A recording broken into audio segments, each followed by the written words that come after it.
Donc là c'est vraiment une toute petite dame.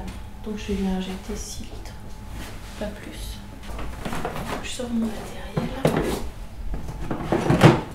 Je vais sortir la grande aiguille dont je vais me servir pour aller ponctionner le sang dans l'oreillette droite.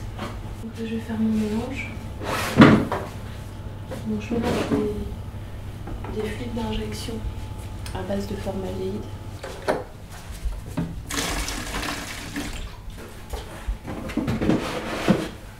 Voilà. Je vais suspendre le bidon. Donc là, j'ai extériorisé les nœuds carotides. Je suis le bord interne du muscle et je vais pratiquer une petite incision, toute petite incision de chaque côté. Donc ensuite, je prends un crochet et un séparateur.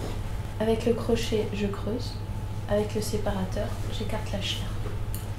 Et là, j'arrive sur ce qu'on appelle une aponévrose. À l'intérieur, j'ai la veine jugulaire, le nerf pneumogastrique et l'artère carotide. Voilà, vous voyez une carotide en fait, ça ressemble à un petit tuyau en caoutchouc. Donc là, les deux artères sont extériorisées, je vais pouvoir les appareiller et injecter. Donc là, je vais clamper en direction de la tête. Là, pour maintenir la canule dans l'artère, j'utilise une pince serre-tube. Là, c'est clampé. Donc là, je regarde si ça descend. Ce que vous voyez revenir, c'est du sang noir. Le sang mort, il est noir. Il n'est pas rouge. C'est du sang veineux. Il n'y a plus de sang artériel, il n'y a plus de sang rouge dans un mort. Voilà. Et là, en fait, ce qui se passe, c'est que j'ai créé une circulation à l'extérieur du corps. Donc mon fluide, il passe dans les artères, il repousse le sang veineux dans l'oreillette droite du cœur.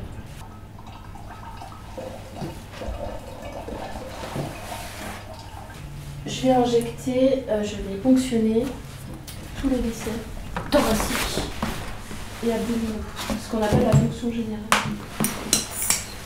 Donc je vais aller planter mon aiguille dans les viscères pour évacuer ce qu'il y a à l'intérieur. En gravité avec le trocar. Là, vous allez voir son oreille changer de couleur. Encore un petit coup, vous allez voir. Voilà, la son oreille, dans notre jargon de Panato, on va dire, elle est bien revenue. Alors l'étape suivante, je vais finir la ponction. Donc je vais faire la ponction abdominale et après je vais mettre le flux de cavité. Le flux de cavité, c'est du formol pur qui va permettre de fixer les viscères. Oui, c'est bien un embaumement. Là, on arrête le processus de décomposition. Là, je mets du coton dans les incisions. Voilà, et puis là, je vais recoudre. Il faut que je puisse l'attraper. Voilà, c'est ça le pacemaker. Alors, je suppose que ça va par-dessus. Petit haut en dentelle. Elle est toute belle.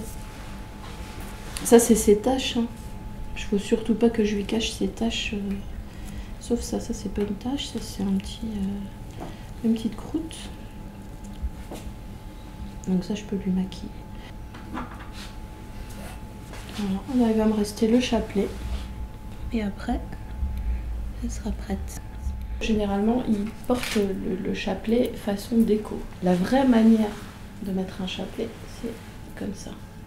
Donc quand on a affaire à des gens qui sont vraiment pratiquants, je mets le chapelet de la vraie façon. Mais là, cette dame, elle était coquette. Et je pense que c'est du chapelet bijou.